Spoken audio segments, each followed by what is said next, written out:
Hey, hey, hey, welcome to Grieving Voices. It's another episode, and this week I have a special guest, Rachel Pozzesi. She is a certified life coach and the founder of the blog Becoming Lyme Strong, an empowerment hub for those who refuse to be defeated by their chronic illness. Rachel helps patients healing from a chronic illness discover ways to enhance their quality of life and shift from surviving to thriving by sharing tools and lessons learned from over a decade of being a chronic Lyme and toxic mold survivor. She lives in Central Oregon with her husband and French bulldog. Welcome, Rachel. Thank you so much, Victoria. It's truly an honor.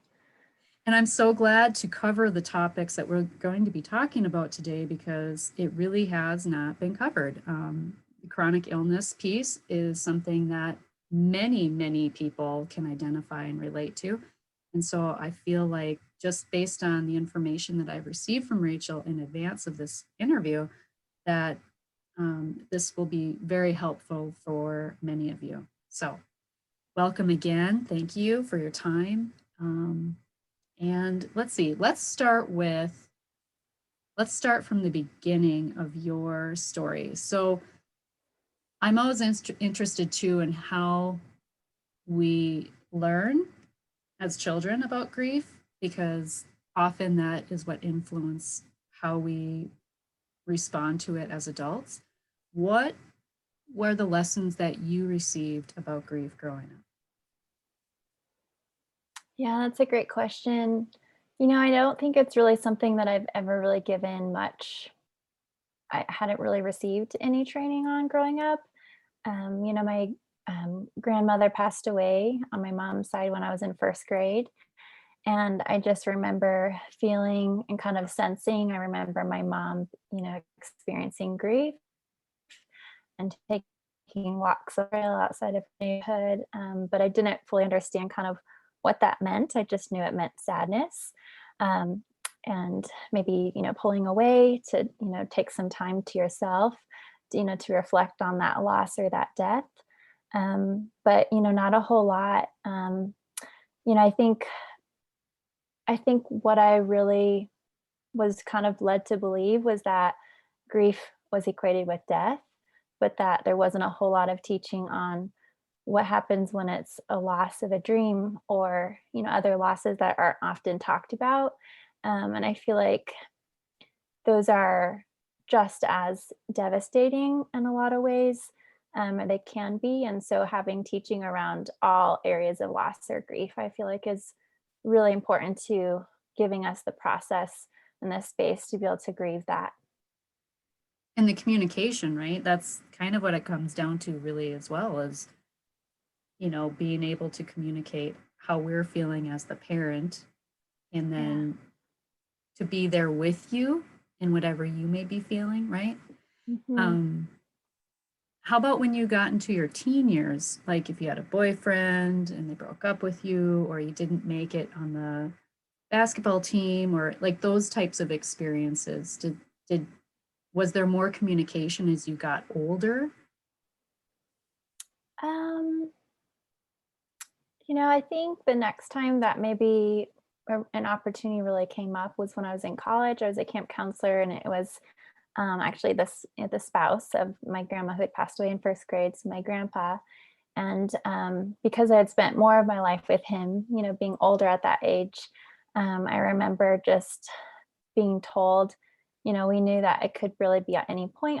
He was living with us, and his health had been declining for quite a while, and then ended up getting the call that he had passed away. And it was just, I remember, really it hitting me and just feeling, um, the loss of his life. And even now, even just yesterday, kind of having an interaction with someone who reminded me of my grandpa, and just having that sentimental moment of missing him. And I hadn't really thought of him in a while like that.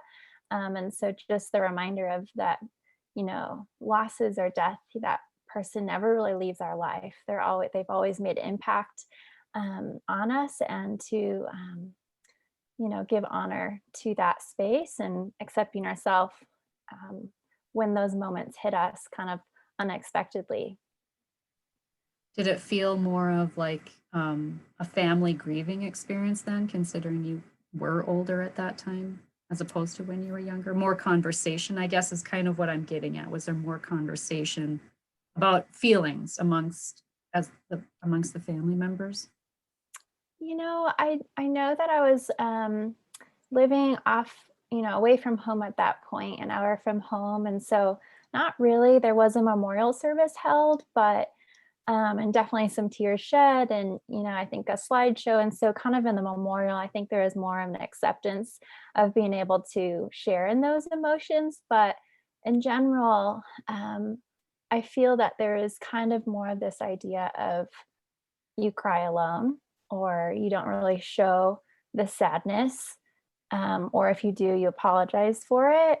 There's almost kind of this shaming that was not necessarily, they weren't intentionally trying to shame, but it just kind of was a shameful issue to kind of show your grief in front of someone else very openly. So it's kind of more done in private, instead of like this collective grieving.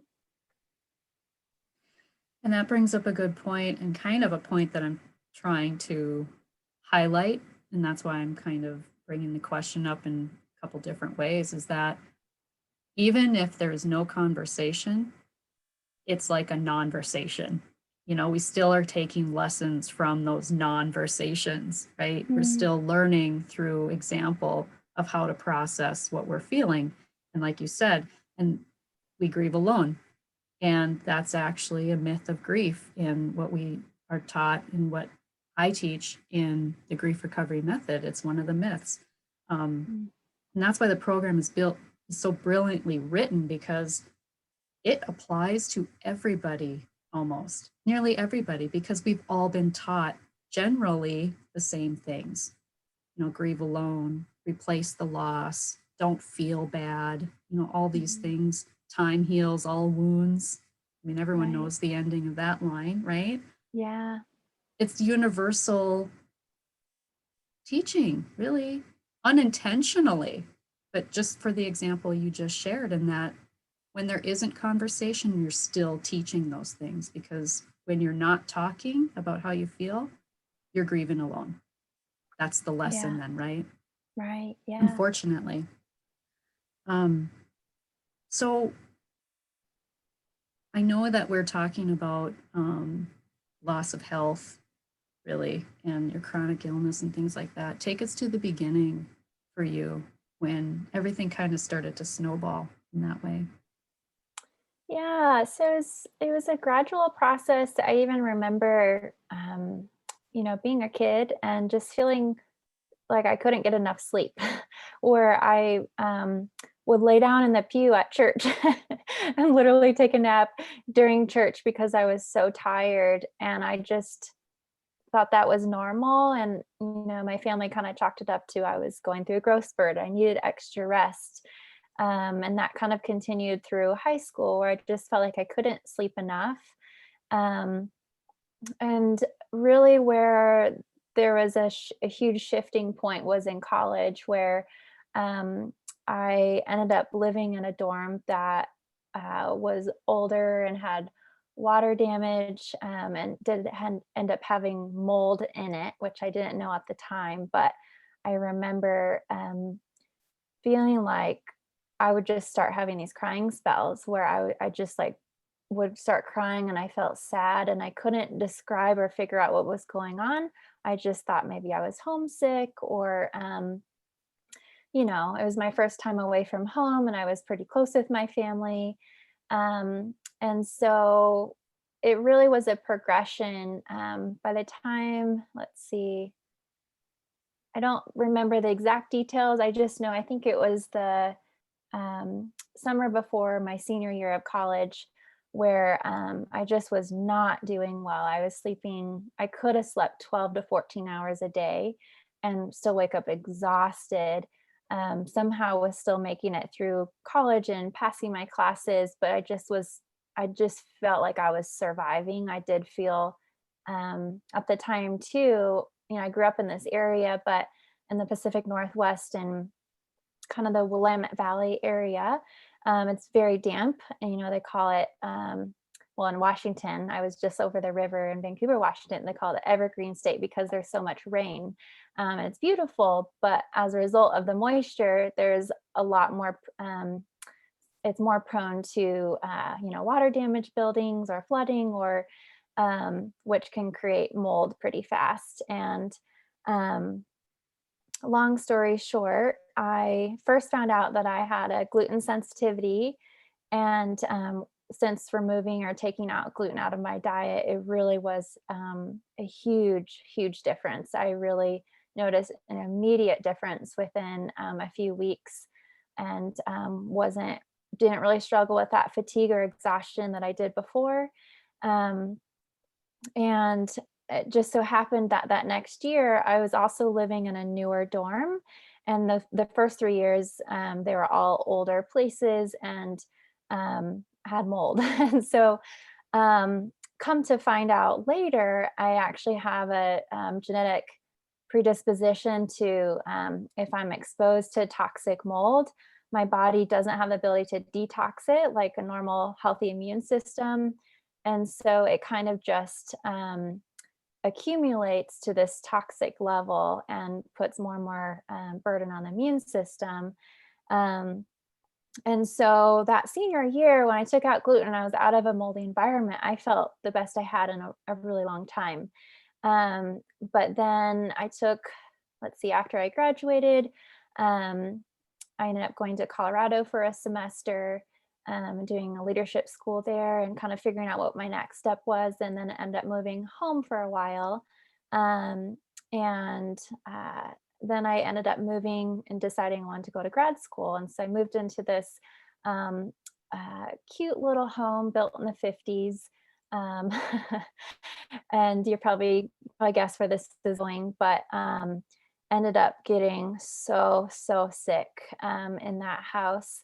Kind of the tipping point was 2011, um, where it just felt like one thing after another, and ended up having um, an unusually rare case of reoccurring appendicitis, which I did not know was possible. But my appendix, little did I know at the time, was flaring up and like releasing toxins into my body, and it caused me to have fevers and extreme nausea. And I felt so sick. And the first time it happened, I was like, those symptoms sound an awful lot like appendicitis, where my pain was and everything. But I slept it off, and somehow the next day I was like, I feel better. It must have been food poisoning, or it must have been an ovarian cyst. And but that kept happening over a series of 6 months, where those same symptoms would come back,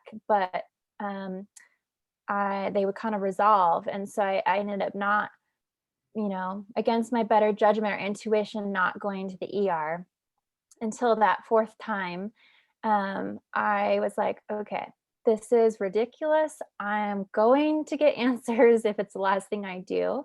And while I was in that episode, and sure enough, I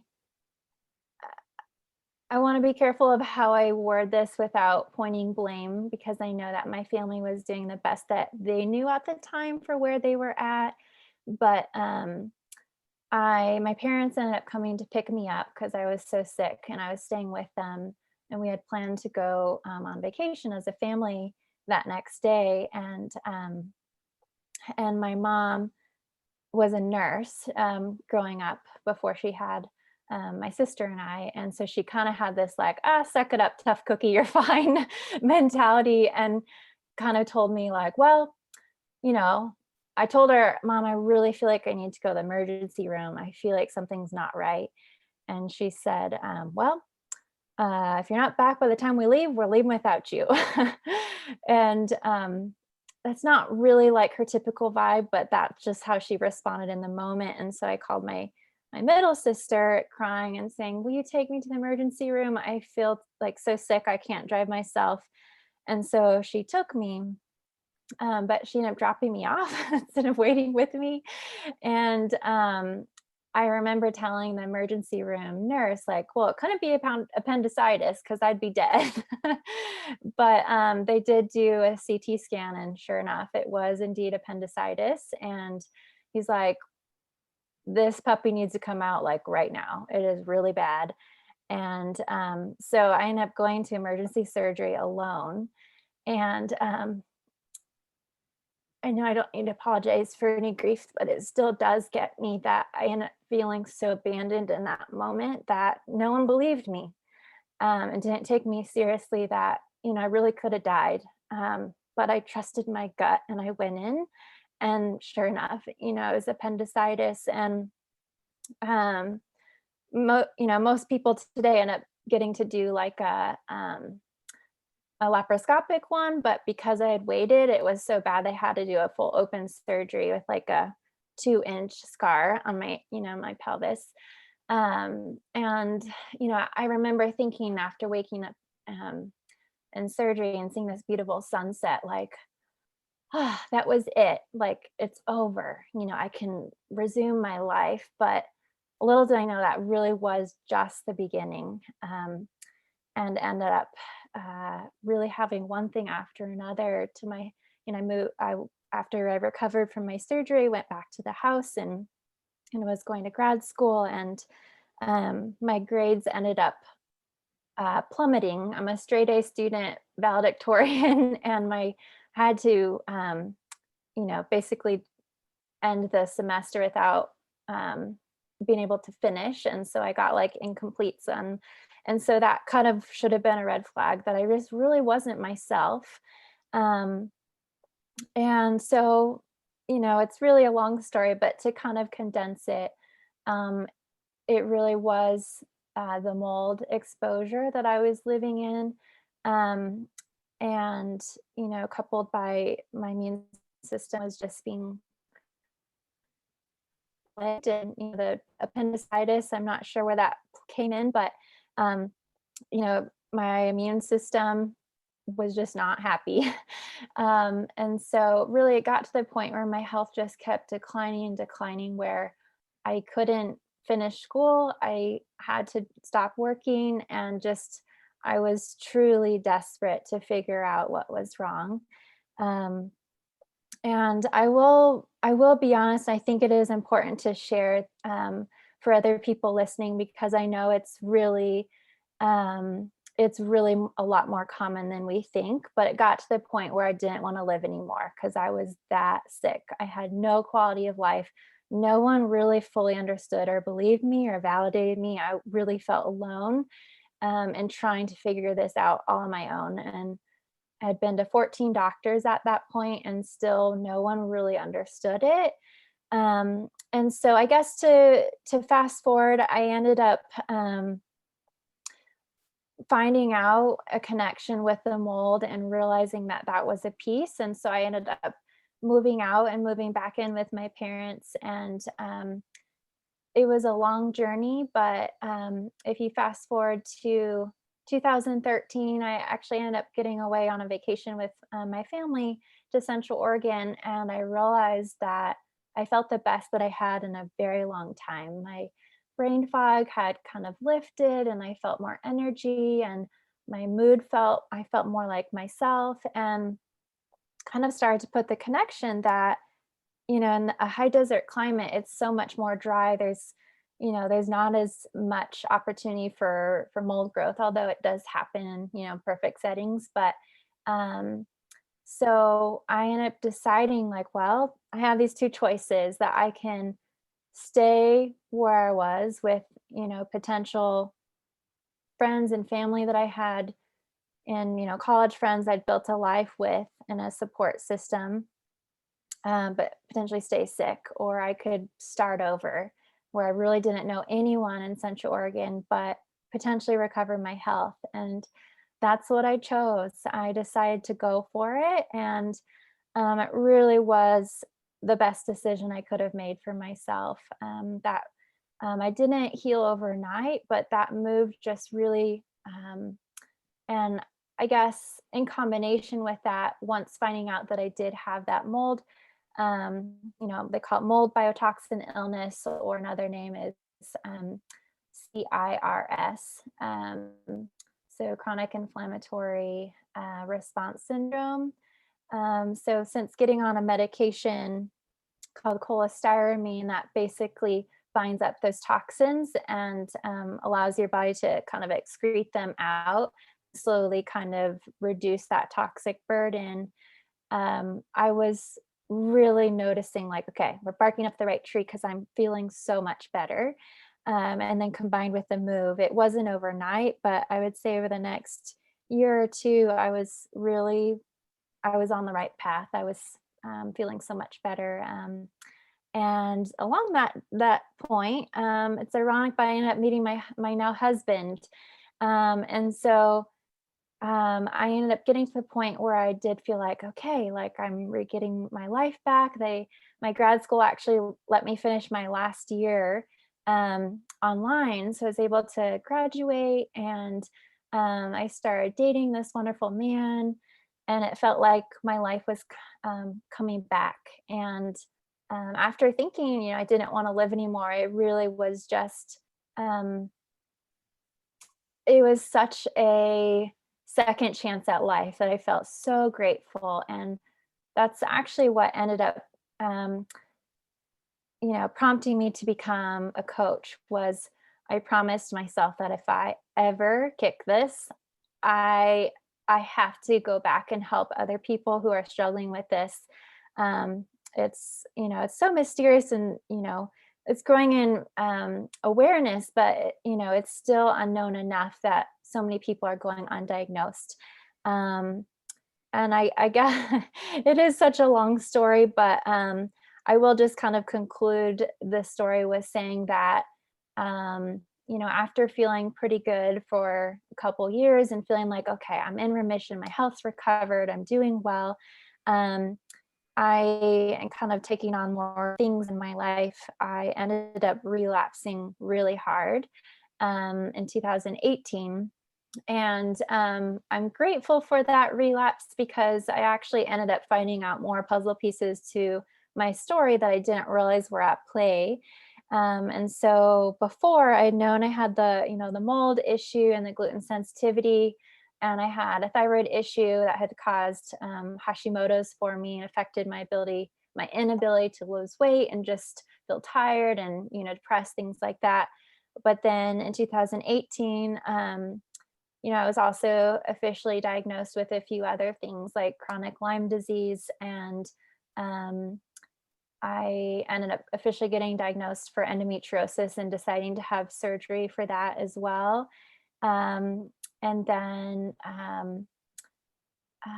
let's see, I lose track of them, but um, yeah, hormones were a huge factor as well. And a lot of people are familiar with their term PMS, but I finally got diagnosed with something called premenstrual dysphoric disorder, which is basically where um, for at least 2 weeks out of every month leading up to your period, you experience you know extreme symptoms that to the point where you can't press through it. You need some additional support to feel and behave normal in relationships and in life. And so that was a huge part of my healing as well, was getting that diagnosed and getting the proper treatment. So it's been a really long journey, but I think the person that I've become in the process, and the way that I really have been able to turn things around to bring a sense of purpose from this pain. um, I definitely would not want to go through it again, but I realize that there is hope, and each person that I'm able to inspire or give hope as a result of what I went through truly does make the suffering um, worth it, and it redeems all of that suffering. So I know that was a long answer, but it's hard to condense all of that. Well, no, I mean, your list of what you've been diagnosed with, it's like, and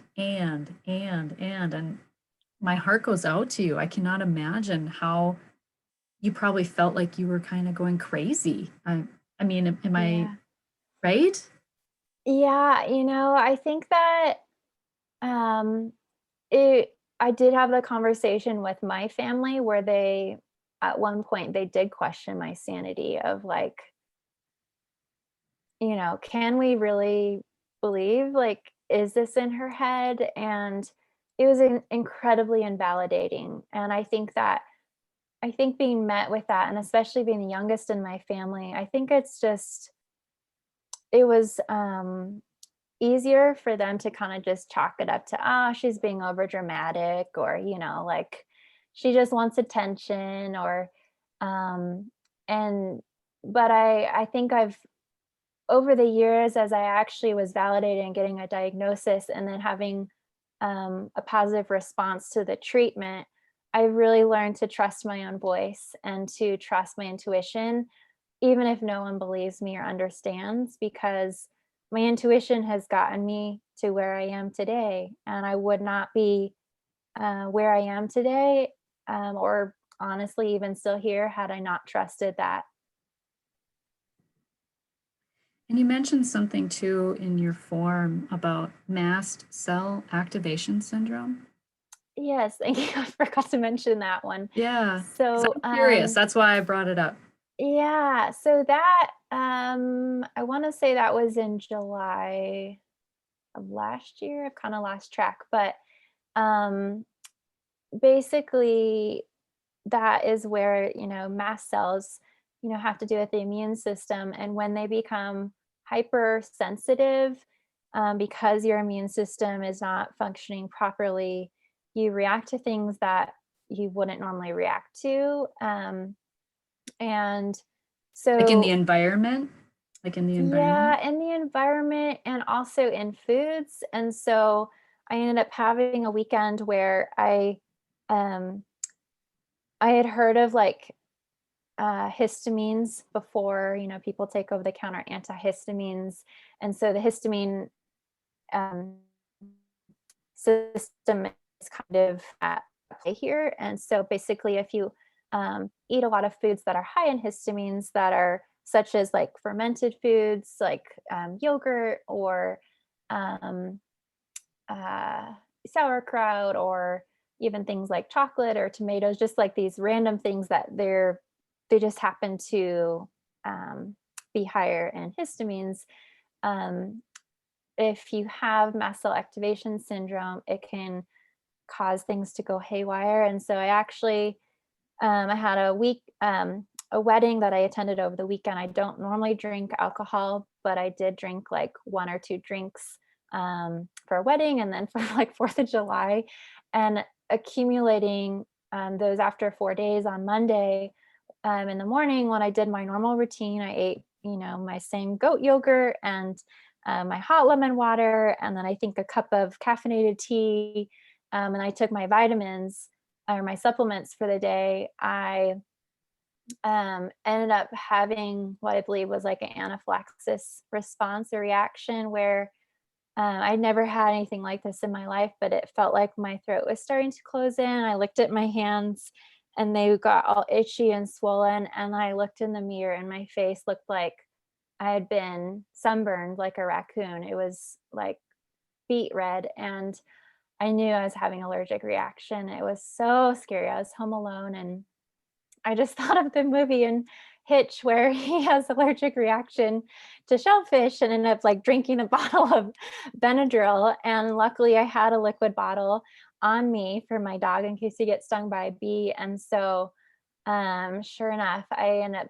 drinking that, and it was enough to, keep things at bay. And ended up going to urgent care just in case and getting an EpiPen and in case, because sometimes with those sort of things they can escalate after each exposure. And so luckily, after finding out that that really was an issue at play on top of all these other things, um, I've been able to, through treatments and taking antihistamines, been able to keep that stabilized so I don't get to that point again, and trying to limit, if I only have like one food high in histamines a day, that can really help so it doesn't get crazy again. But it was really scary. Thank you for sharing that, because I just, just in case someone listening, you know, that can be very helpful to someone. So I wanted to be sure to bring that piece up too. Um, what role did you make any connection to like stress and then your body's response, like to your environment? Like, like how does that exasperate it for you? Like, and what does your self-care regimen look like now that you know all these Mhm. things? Yeah, I would say for sure stress, whatever form of stress that looks like, can definitely be a factor for some people. I think I'm careful to I think for people who haven't experienced illness, I think I experienced so much um, just hurtful or harmful messages of almost jumping to like, okay, well, are you doing yoga? Are you like going to the quick fixes or like the basic foundational things? And it was just like, if you only knew. uh, so definitely stress can be a factor, but it's not the only thing for sure. But I would say in the last 6 months to a year, I think I've learned more than ever how emotional stress or relational stress, and specifically a lack of boundaries can just wreak havoc on our lives, but especially our health. And so I think for me, lately, that's been the biggest thing that I've been focusing on. And, kind of each part of healing, has its different components, and it is integral and holistic to kind of look at all ways that we can heal. But I think that this one really is underestimated in the power of, how resentment or anger um, can pop up and that can harbor. And it really unless we're releasing that in healthy ways, it has to go somewhere. And if we don't release it, I really do believe that it can just make um, illness so much worse. And so I recently read a book that just changed my entire perspective, and it's called Setting Boundaries Will Set You Free by Nancy Levin. And really, one thing that I learned is that anger is a red flag, an indicator to us that we've had a boundary violated. And we are actually responsible for allowing that boundary to be crossed by not setting a boundary. And she talks about how even if we set a boundary and, we tell the other person, when you do this, I feel this, would you please do such and such in the future? If the person doesn't respond with, "Oh, I'm so sorry, I didn't realize that, that caused you to feel that way.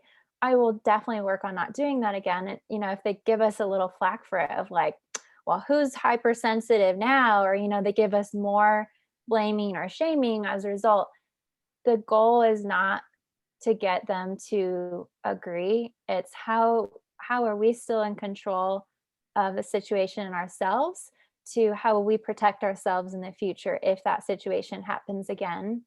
And so, if that person's not willing, what does that look like for us? Does that mean hanging up on the phone? Does that mean walking away? Whatever we have to do to protect ourselves and our sanity and our emotional and mental health, um, is needed, and to not feel bad, like a bad person for doing that or feel guilty.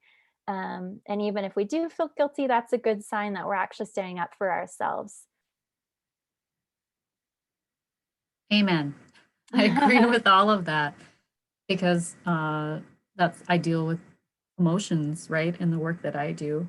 Mhm. Even as a Reiki master, energy, emotions have energy, our thoughts have energy.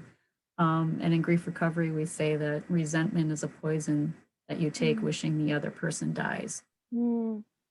Yes, It's toxic only to ourselves. It's really only hurting ourselves. it's And true. so, Yeah. how to process that, how to channel it, how to let it not dictate, you know, our day and how we Mhm. show up in the world. Because, when we are angry, we show up in the world angry, right? Yeah, that's Unfortunately, true. Yeah. our inner climate, you can see it on the outside. Mhm.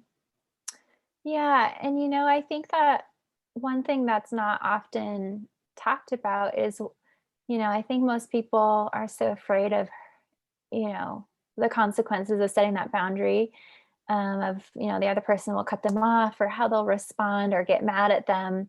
It's kind of this people pleasing mentality in us. But actually, on the result is actually a more authentic, sustainable relationship because we're no longer showing up resentful. We're showing up more true to who we are. And that actually serves the relationship better in the long run. But more importantly, protecting ourselves.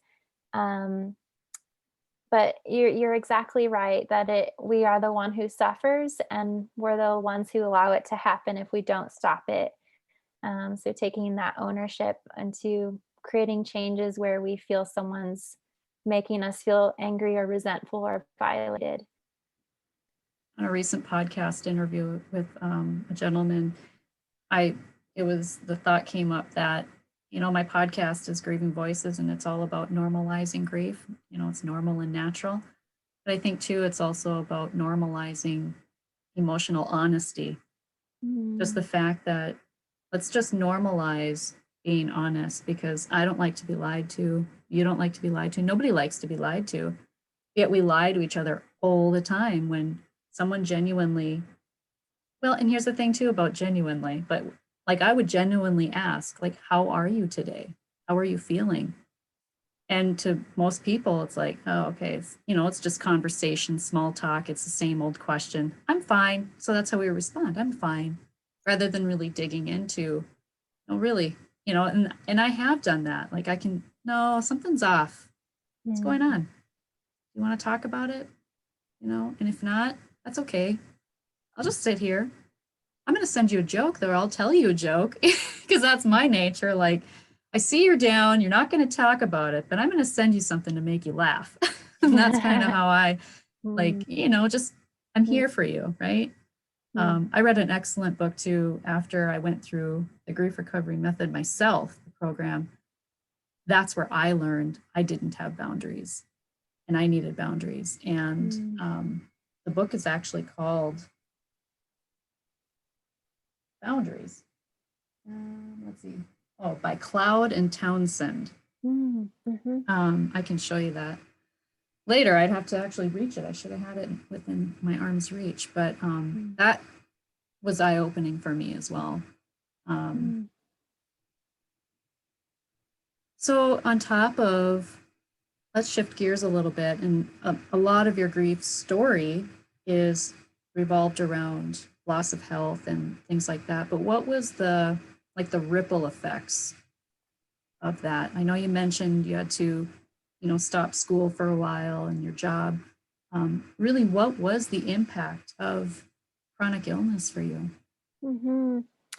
Yeah, I think um it was after actually I ended up going back to school to become a life coach that I learned about something called the wheel of life, and it's a circle with pieces of pie that kind of categorize every area of our life. So there's like, relationships and finances and career and profession and fun and enjoyment, and that there's all these areas. And I realized after going into my second relapse that really there was not one area of that pie that was not affected.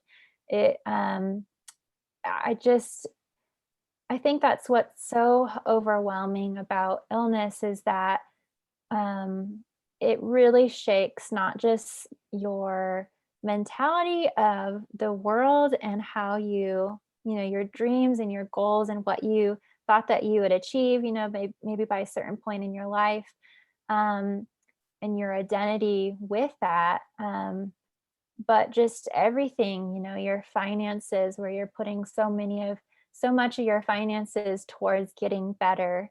or maybe you're too sick to work, and so you're not getting that income, or relationships where I don't think I've met a single person specifically with Lyme, but really with chronic illness who's not been impacted in the relational, sphere, having lost relationships or having to cut off relationships that just were no longer loving or serving them in that place. And I think just the quality of life factor of when like the rugs kind of pulled out from under you and what you have known of normal or your life to be is drastically different. And so obviously, depending on the extent of, if people were bedridden or maybe they were hospitalized for a certain period of time, or they live alone, or they haven't been able to find, a life partner who really can meet them and see beyond their illness to see who they are. Um, it is such a painful um, thing. Uh, there's a quote that says something along the lines of most people have 10,000 dreams, but for someone who's unwell, they have one, and it's to get well. And once you lose that, that health, really everything else is kind of seen differently. Um, and yeah, I would just say the exponential ripple effects is I can't even really explain to how much it impacts. Well, and then not just that, but then normal life experience outside of that. So it's not only Mhm, just chronic illness and all of the ripples from that, mhm, but then it's just the curveballs, sometimes the softballs that are thrown directly at you. If mm, we lose a loved one, or I mean, and then that's another layer of yeah, what's already there and what the suffering that you've already had to go through and all of that. So, um, right. how have you, I mean, have you had like the losses, grieving experiences since you've known all of this? And how have you managed all of that? Yeah, absolutely. And so this year, 2020, I feel like for most people has been unprecedented. And this year, I got engaged last fall, and my husband and I had planned to get married in March, and that's right when COVID hit.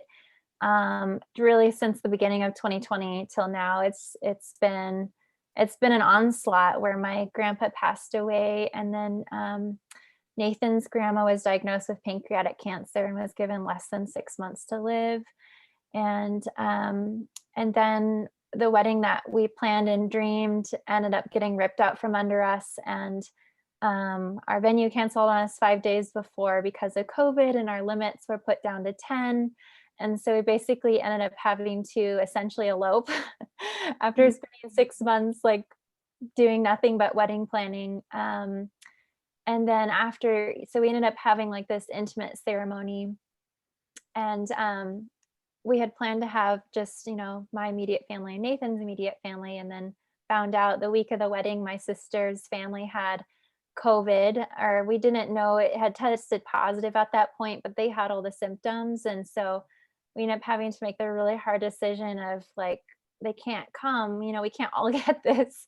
Um, and so we thought, okay, we'll do a reception later to celebrate with everyone. And we just hit the timing wrong every time where they started to open things back up. But then right when the date hit for the reception, they put the limits back down to 10 again. And then so I thought, okay, we'll reschedule to September. And then the same thing happened. And so it's somewhat comical now. I'm able to kind of look back and be like, man, this is like a comedy. It's just I, I, so coming. I But wanted to say like, oh my gosh, it's like you're able to laugh about it, and that's wonderful. And I'm sure at the time it was nothing but laughter, or anything but laughter, excuse me. yeah. Yeah. Oh, So it's taken definitely some time um to, allow myself to grieve that and be like, you know, generally every little girl imagines her wedding day. And I mean, we did, it was our choice to choose to proceed anyways, and we are so glad that we just decided to get married. We didn't know how long COVID would last. Right. But yeah, it has come with just a lot of hard losses on top of just managing illness. And um, it's, yeah. Are you able to, like, throughout all of that stress and the losses in the family this year especially, have, like, you're able now to manage your symptoms, like, right? Is like, how do Yes. you manage your symptoms, I guess, maybe is the better Yeah. question. So about the time that I got engaged, I really just wanted, because I was really treating, now that I knew I had Lyme, I really wanted to continue to treat to get as well as I could be. And after I had endometriosis surgery, and then I also had another surgery for um, in my jaw for jaw cavitations, which I won't get into, but um, those actually made a tremendous improvement in my health. And um, I was able to kind of get back to a good baseline again, and basically took a year off from treatment, because treatment can make you feel a lot worse while you're going through it, almost like chemo. You can feel sick while you're going through it. And so I decided, since I was feeling, you know, well enough, that I just wanted to have engagement, and, some months of marriage to just be able to enjoy as much as I could. And so I have been, I guess, now that I have kind of these underlying pieces that I found treatment for, I was able to kind of keep things at bay. And it was definitely not without um, symptoms, but compared to where I was, I mean, it's a huge difference. Um, and so I think I'm at this point where I'm going to be starting treatment again, and I have chosen to actually through I found a lot of just healing and, therapeutic release. And um, I think, especially having grown up in a home where I didn't always feel, I felt unheard a lot. And as the youngest, I wasn't always taken seriously. I think there's such a power of being able to share your voice and use that to, to speak to people who maybe feel the same way or also feel unheard or haven't learned to trust their own voice, their own intuition. And so, creating this empowerment space where people can, um, decide together, we're going to refuse to be defeated by chronic illness, and we're going to find ways to thrive instead of just survive through illness and life. And so I will say that, I'm not 100% better, but I feel like there's, as I'm going through healing and treatment, there's almost this credibility of I'm going through the trenches, with people. And I think there's that relatability that we can kind of meet each other in the hard places. But I think the tools that I've gained as a result of becoming a coach you know, are a game changer. And I'm able to, you know, now that I relapsed and then, went in remission a second time, I really believe that the tools that I gained as a result of becoming a coach and um, were what allowed me to do that, and to get back up and, um, you know, to find ways to thrive again. And I really want that for, others to realize that,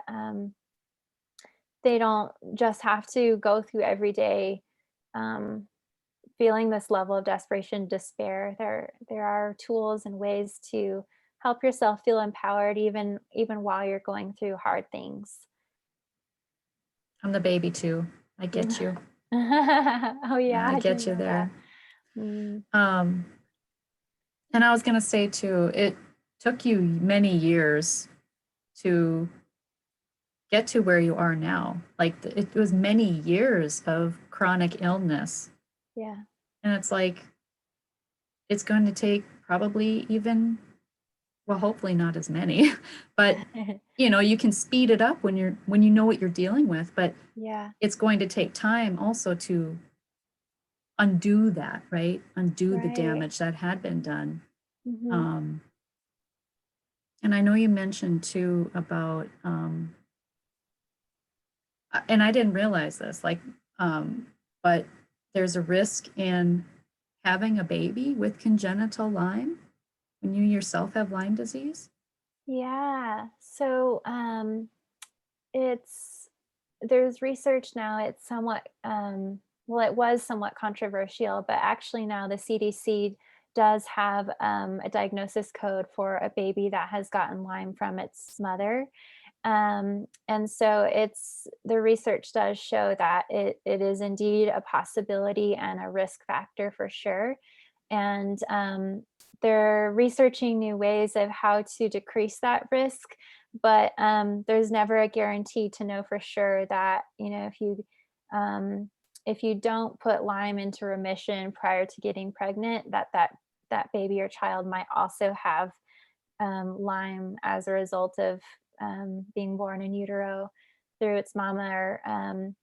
And so I think now that I'm, married, that, thinking I've always wanted to be, a wife and a mom, but I think just it's been so sobering of thinking like not only has it been my life, but imagining giving what I've been through to a child. I just can't imagine, and so it's given me, motivation um, to want to get myself as healthy as I possibly can and do my best to put Lyme into remission, in the next 1 to 2 years.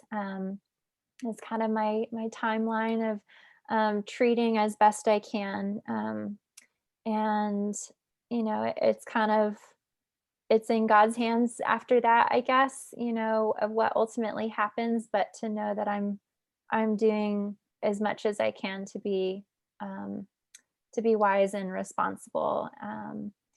And I'm in some Facebook groups with people who've been able to share from their experiences, and it's just really heart wrenching, hearing their stories, and some who have children who are sick now, and some say they would have, after having gone through that, they would have rather just adopted or not had kids at all, which is just, everyone.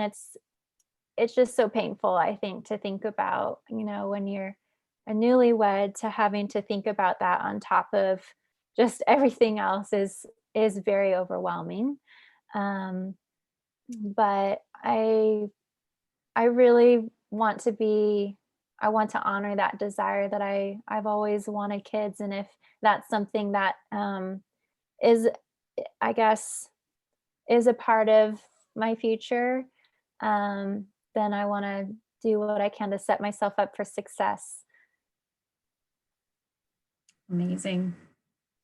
I was going to ask too if someone listening who's like not sure of a diagnosis and are just listening and kind of pondering, well, I wonder if I wonder if this applies to me. Uh, can you give just like a synopsis of what it feels like to have chronic Lyme disease? Or, I mean, you kind of discussed the mold biotoxin illness, like your symptoms growing up and stuff, but what about the chronic Lyme disease?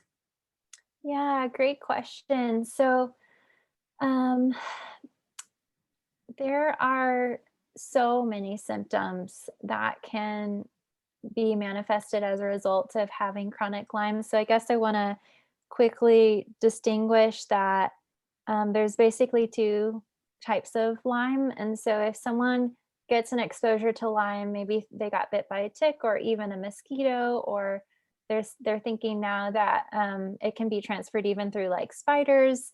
Um, Generally, only 17% of people get what they call the bullseye rash, which is like the um, kind of famous rash that is known for, getting bit by a tick or having Lyme. And so, if such a small percentage of people are lucky enough to get a rash to know that they were bit or to even find a tick on them, they can get the proper treatment of getting antibiotics. The problem is, most people don't, there's a very small treatment window. Most people either don't get that rash or they never knew that they were bit. And so, if they miss that opportunity treatment window, that's where it basically goes um, into this chronic phase where it literally is incurable for life. People can put it into remission and basically be symptom free, but it is incurable. And so, it's obviously there's a lot to talk about with prevention, but just getting into the symptoms, they call chronic Lyme the great imitator because there are so many symptoms that overlap with it. A lot of people don't realize that that Lyme might be the underlying cause of any of the other symptoms that they have. So a lot of people will first get an autoimmune diagnosis um, if they've not been properly diagnosed. And I'll get to testing in a second because testing is the other problem that makes it so difficult. There's not great testing out there. Um, so, some of the symptoms you might experience um, is fevers, migrating pain that moves throughout your body or is in different places, chronic fatigue, brain fog, mood issues, anxiety, sleep disturbances, night sweats. I mean, there's so many possible symptoms, um, and I guess I could even list. If you're interested, there's a sheet that kind of goes through every system of the body with the different symptoms that you may experience that are, correlated with Lyme. But the reason that so many symptoms is it literally can wreak havoc on every system in your body. And so, from reproductive issues, with like endometriosis and things like that, or migraine headaches, like blurry vision, the list goes on. Oh my gosh. Um, so, yeah. Even endometriosis? Yeah, so there is like a correlation. What I've been finding is that um especially if there's like an underlying genetic component that makes someone more susceptible to it. Um a lot of these happen to be all at play. So let's say like mast cell activation syndrome does have like a correlation with endometriosis and also like gluten sensitivity and Hashimoto's. Like I have several friends who have all of those same conditions, and I don't think that that's a coincidence. I do think that when the immune system is off, that it just really can affect so many different systems and manifest in these ways with autoimmune um, conditions. And so, each person, it does look different. And some people actually can manifest in like seizures and just, or anaphylaxis. So, going off the top of my head, it's really kind of hard because not every one person looks the same, but generally there is some overlap. Um, and generally people can look back to a certain point when their health dramatically or slowly shifted. And a lot of people will say, oh, well, I was bit by a tick when I was 5, or they'll remember like some sort of instance where they may have had exposure. Um, and so for me, I don't really know what that was of when I was exposed. I do know that 3 people, I studied abroad in Bolivia, and 3 people out of my 10-person team, I do know now, 3 of us out of 10 have chronic Lyme disease. So I don't know if there's a way that we could have experienced exposure on that trip. Um, but we've been able to kind of journey together through healing and helping each other with, treatments that have worked for us. Um, so it's just the tip of the iceberg, but I will say there is a lab that I finally was able to get a positive diagnosis with. Um, and so it's called DNA Connections. And they use a different technology where they look for the DNA of the Borrelia, um, and they can help provoke it through, like a deep tissue massage or an infrared sauna to kind of have any bacteria that's kind of in hiding to kind of show itself so it'll come up on the test. I know some people have had luck with a test called IGeneX. I actually was one of the, yeah, those that got it equivocal. Even though actually in hindsight, when I look back, I actually had 5 positive bands for Lyme. And I think they say you need 2 for a positive test, and I had 5. So I think it really just takes, a skilled doctor to, um, through there's an organization called ILADS that does more, yeah, more education around chronic Lyme, not just the acute phase Lyme. Because the CDC hasn't for a while recognized the chronic late stage Lyme. Um, so there's a lot of politics that make it more complicated, but yeah, that's just kind of a nutshell. Well, and to add to the complication, just in the work that I do, I know that grief manifests in our body and grief changes us at a cellular level. Mm, And just in what I've been learning about energy and energy work and things like that, um, it can be very like what I've been pondering lately is, um, because there is this mind body connection. I don't think that's I don't think anyone can deny that. Um, you know, like if we're having a thought, it is reflected in our body. Like we have a physical reaction to anger, especially like we yeah. physically have a response to anger, Uh-huh. and our stress level goes up, all of these things. So if we're in that chronic state of anger, or when in that chronic heightened emotional state, it's Mhm. that fight or flight. And if we're always in that fight, Right.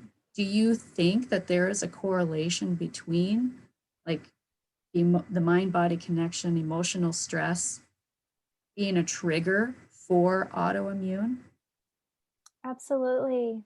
I I absolutely do see the correlation, and I think it really wasn't until going through my life coach training that I fully did grasp that, and how I think in the past, if someone told me, that I need to shift my mindset on how I perceived my illness, would not have taken it very well.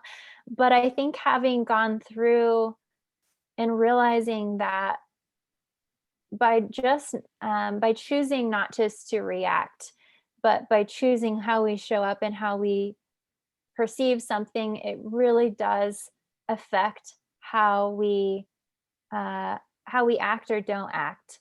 And if we feel like we've been victimized, and rightly so, and in many cases with illness where we didn't choose this, this happened to us. So there's a lot of valid reasons to be upset about a diagnosis, but often realizing that when we stay in that place, we almost have tunnel vision where we're not able to see the very solutions that we need to get us well.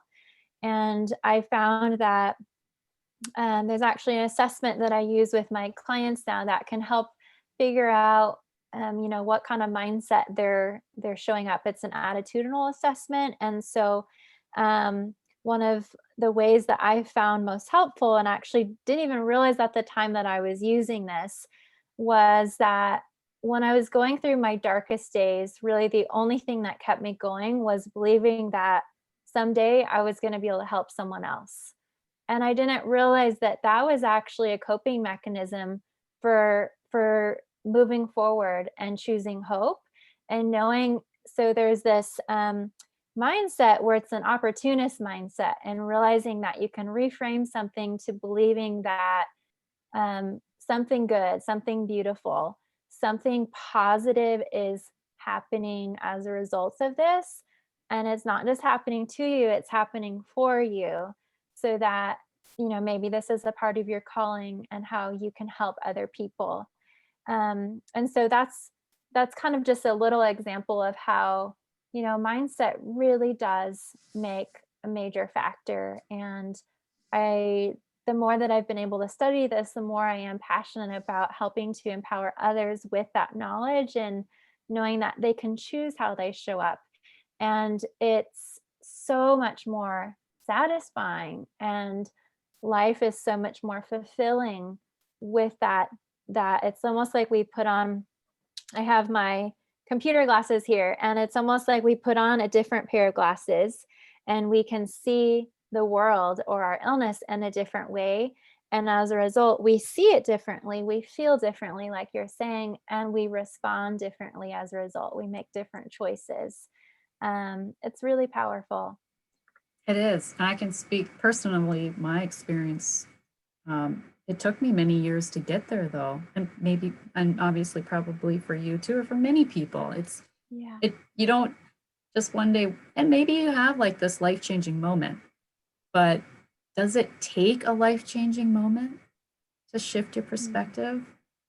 I don't think so, although that often is the case.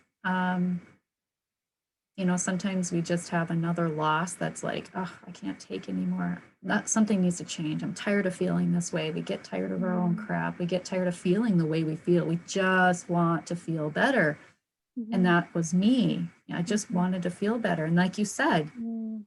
someone with chronic illness, they just want to feel better. Mhm. It's the same in grief. You just want to feel better. I mean, that's the Yeah. parallel of it. That is grief. Mm. Grief strips us of who we thought we were, who we want to be, how, like you say, how you behave in the world, how you show up in the world. And yes, you got to be in it, you got to feel it, you got to work through it, because stuffing it down only makes you more sick, and it only makes you feel more angry and resentful and all these things. And for every person, it's different on how long that process will take.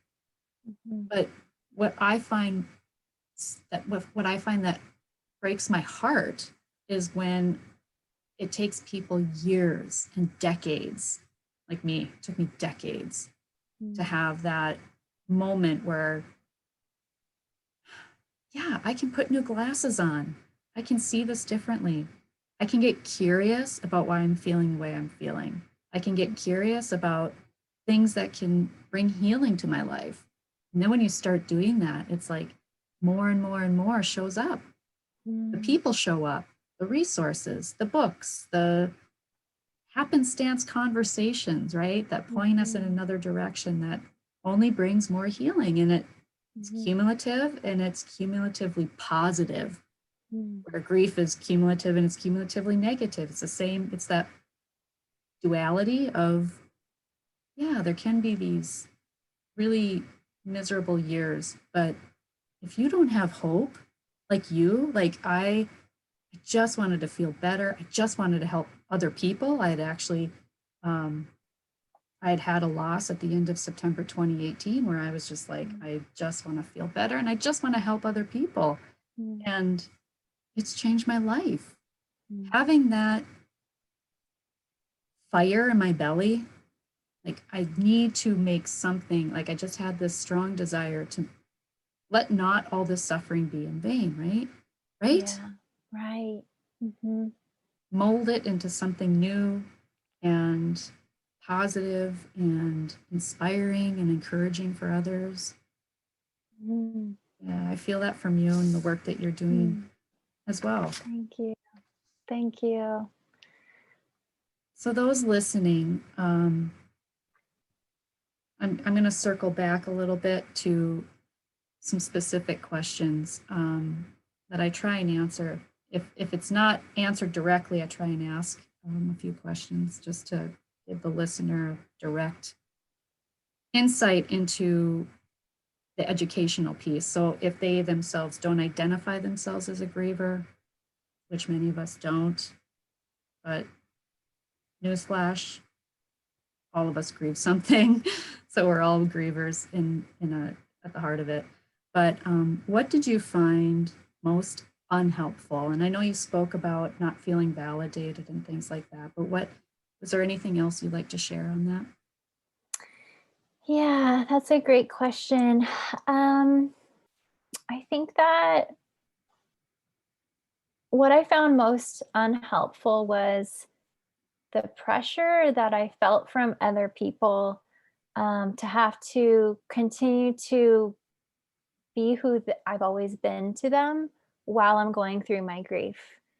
And almost for these expectations to be put on top of me to continue to be this awesome friend or this ever steady sister, or to not have the grace to be broken, and to know that grief does break us and it shakes up our world and how we show up. And a lot of times, when depending on what the loss is that we're experiencing, we go through a bit of role shifting, and also like almost an identity crisis of who am I now that this has been, no longer a part of my life or in my life. And I don't think that unless people are going through that or have gone through some sort of grief or loss like that, that they really understand.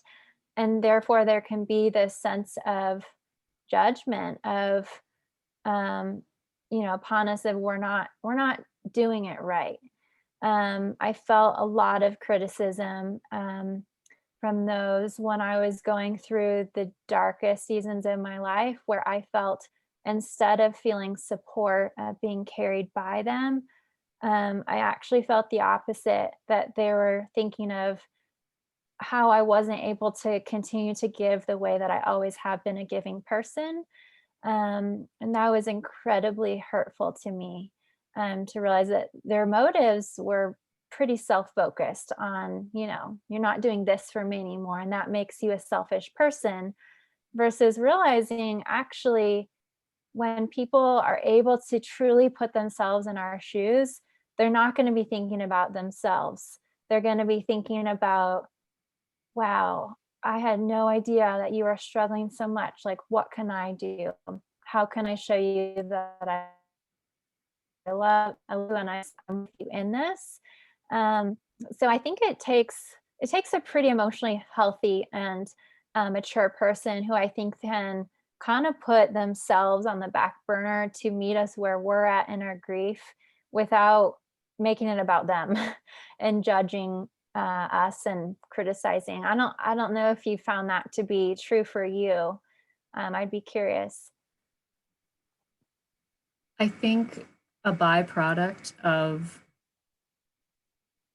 being a buffalo and like hitting your grief head on, like meeting it head Mm, on and going through it, yeah, you come out of the other side a more compassionate person. yeah. So you are better able to. Here's the deal. If you think about it, think of your heart as, okay, just imagine your heart.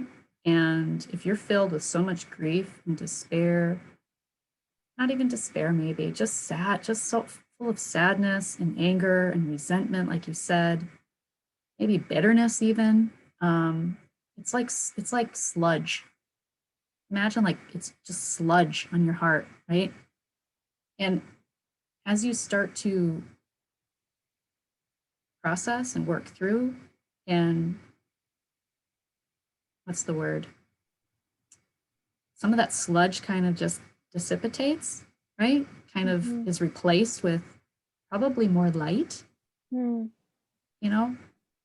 We're going to show up with that light to other people. mm, mhm, And I don't know that we can really do that. I think a lot of people think they are, mm, but a lot of people are still saying hurtful and harmful things that they don't realize they're saying, and unintentionally, but mhm, it's based on what we've all been taught, the grieve alone, don't feel bad, all those things I mentioned before, mhm, and not really processing and addressing our own doorstep. I talk a lot about that. Like, we got to sweep our mm, own doorsteps. mm, And if we don't even understand or know our own boundaries, Mhm. we are not going to know and understand others. So then that just creates more conflict in our lives, right? Right. Mhm. Yeah, exactly. I would say it really was a boundaries issue, I think, that I didn't recognize at the time, that I really um, needed to set up a boundary where those things were being said that were just adding pain on top of grief. The grief is already hard enough to go through, but when you add those extra criticisms or pressure or inadequacy, it's just unbearable. And that's, I would say, at least with chronic illness, what I've heard from the majority of people, that illness is hard, but it was feeling from people that they weren't believed and that they weren't enough as a result. That was what made it just unbearable. So then what is one tip that you would give others who are dealing with chronic illness and the grief of that, probably grief otherwise, all of it together? What was your one tip? Yeah, so my tip is, I think of this quote from Oprah actually, that says, "Turn your wounds into wisdom." And so I think that that quote even kind of captures what we were talking about earlier, is kind of the reframe or the mindset shift, that if we let it, grief really has a way of stripping us down to our core and shaping us into, more compassionate, more wise, more purposeful people. And by finding the opportunity within our grief or our loss, we can use what happened to us to bring good in others' lives. And it's as a result, actually, of, like you said, like facing into our pain, like a buffalo, just hitting it head on, versus numbing it out or prolonging the pain, by just letting ourselves feel it and be in the moment, and having permission um, to feel the loss, the sadness, even the anger that might mask as sadness. Um, and it's actually by going through that, that we are able to come out on the other side and reframe that loss, and then shift our mindset really from a place of pain to one of purpose. And I guess I do want to kind of offer the disclaimer that I know there's a phrase going out there called like toxic positivity. And I think that, a lot of people will try to, like, you know, uh, kind of wish the sadness or the grief away with kind of positivity, and just like, and I want to bring emphasis that this is definitely not that, you know um by facing our grief and processing, bringing healing, working through it, whatever that looks like for us.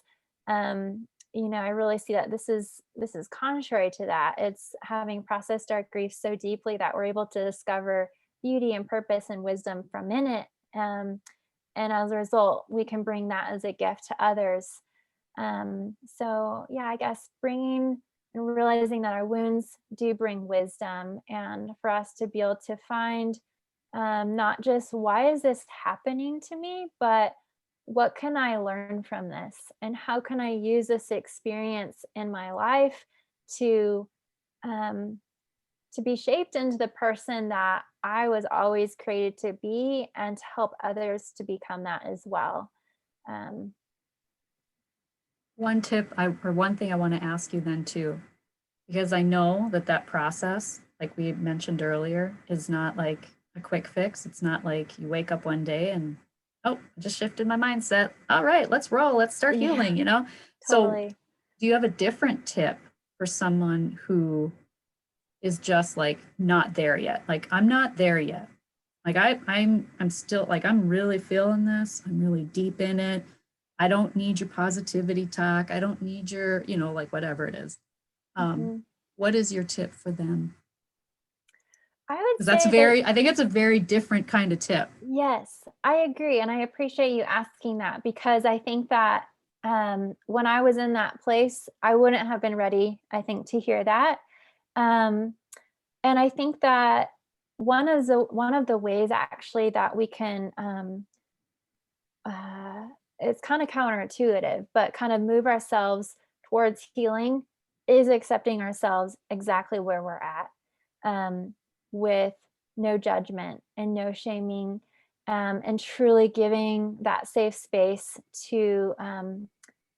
So I think really what it is turning that compassion that we might so readily give to like a best friend, or just naturally think, you soothe a crying baby, to turn that compassion around towards ourselves, and for whatever we feel like we might not be getting from those in our lives, but to realize that there is an inner knowing of what we need, and we can give that to ourselves. And I know that there's a word in coaching called, like, and even counseling, called validation. And the irony is that by validating the emotion that we feel around that, um, that situation, it actually helps us release and let go of it.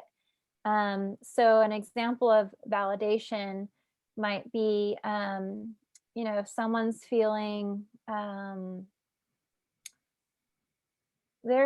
let's see, what's the emotion that I want to pick on? I Um, think rage.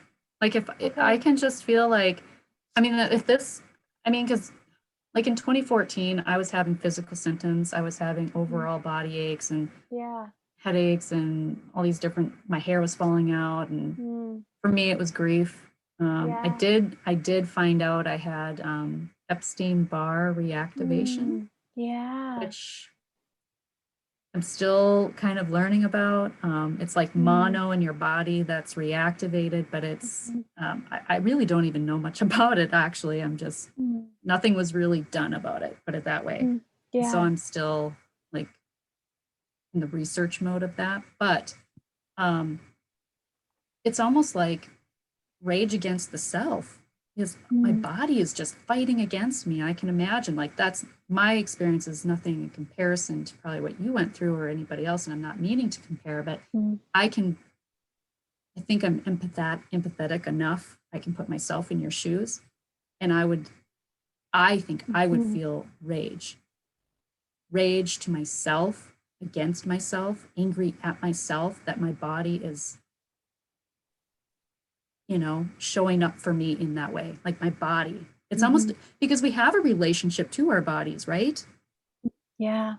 Mhm. And it's like my body is just fighting me. My body isn't supporting me. Yeah. My body isn't allowing me to live my life. Like, you know, Mhm. Absolutely. And I love that that's the word that you chose, because I think that, um well, for me growing up, anger was not acceptable in our home. It was not a okay emotion, and it's been a process for me to work through that anger and that rage that I have felt. Um, and so I think the first step, of really being able to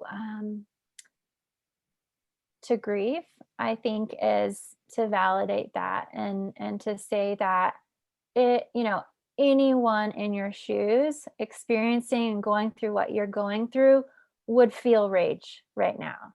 And like to normalize that and say, of course you feel rage. Like, of course you feel so angry right now. And that is okay. And that is not something that you need to try to change. Like, one thing that I've heard is emotions are emotions. They're fluid, that they will change over time when it's time. But to not try to rush that process, but to sit with that, and allow ourselves to release it in ways that are healthy. And so for rage, I know that some people, someone actually recently gave me the idea as they write messages on dishes that they were told about themselves, or things that were just hurtful messages, and they would break the plates of just like a way of like breaking that lie or those hurtful messages, and you have to, with anger especially, it is physical, like you were saying, like it can cause our heart to beat fast or our face to get red, and to have some sort of physical way that we can release that, like, a hard run or a walk or boxing or yelling into a pillow, like that, really giving ourselves that permission to have that be released in a healthy way and get it out of our bodies so it doesn't immobilize inside our bodies, is really, I think, the process to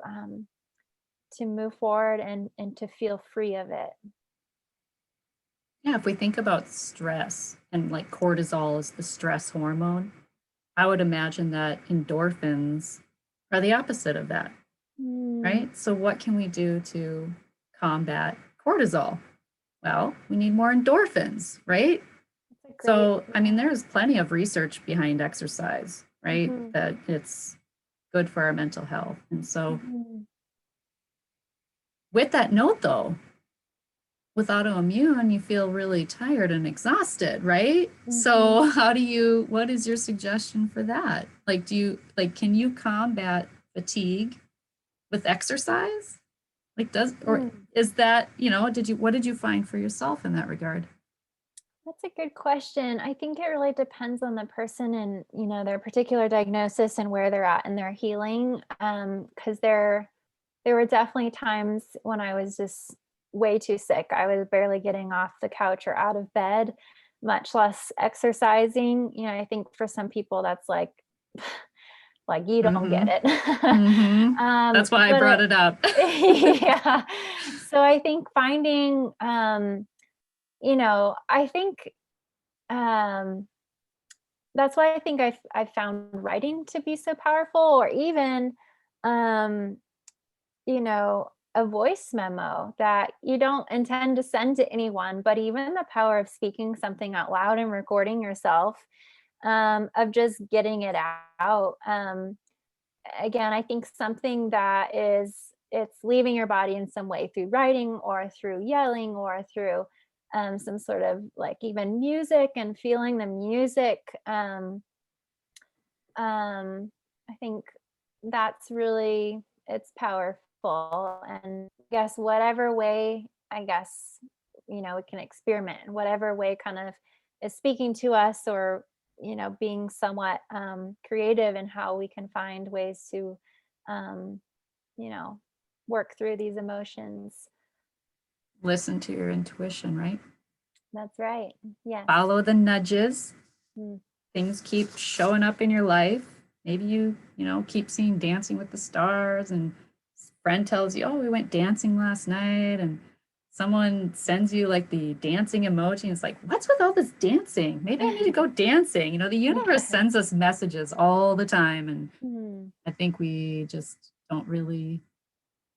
aren't as present to see them and Mm. recognize them for Mhm. what they're worth, right? Mhm. So, is there anything else you would like to add?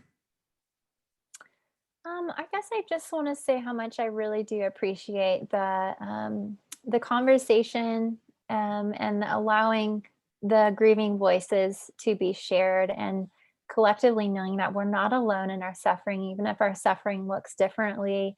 I think talking about it is therapeutic, and I think having others hear us share, it's reminding us that, whether our circumstances do look different, you're right. We all are grievers, and we all have experienced loss or pain in some capacity. And so, finding that solidarity or commonality amongst us, that we're all working, towards that healing. Um, but I did want to ask you a question. So I guess, as done this podcast, I am curious, um, what sort of, as you're encouraging people in society to talk about grief, um, how how do you set them up in a way that's going to encourage healing versus setting them up for more hurtful responses from well-meaning but uninformed people. Well, this platform started because I know there's a need. I knew there was a need. I talked about starting this podcast for months, and it took me a lot to get my courage up because it was just another thing to learn, And I'm not afraid of learning. I love learning. Give me a challenge to learn something, and I love learning. But my why for doing it and to go through all the unknown of it is because I know the need is there. And the education piece is so important to me because it is the generational learning, the things that we all grow up learning, the myths of grief that are so universal, and why the grief recovery method program is written so brilliantly is because we've all been told at some point or another, whether it's a conversation or vocally, grieve alone. Society is uncomfortable with their own grief, so they're not comfortable with us sharing ours. So, well, I guess I'm going to grieve alone.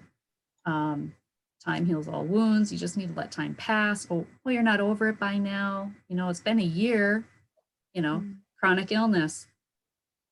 Just change your mindset. Like, did you try yoga? Like all these things. Like it stems back to what we've been taught, because those things become our belief system. And our beliefs don't change unless we learn new tools and new education, unless we're shown a new perspective, right? Yeah, right. So that's the premise of this, is that grievers everywhere and supporters of grievers, if they're not identifying themselves as a griever, which we all are, can come to a place where they can learn, they can hear other people's stories, they can resonate, they can see themselves in your story and feel hope. I just want people to feel like there's hope. Yeah. And then also learn something along the way, whether it be new resource that my guests share, just personal story if they're an expert. I've had someone on for suicide prevention, bipolar disorder, topics that are very deep, that are, just mental illness alone it's almost a buzzword now. But grief isn't.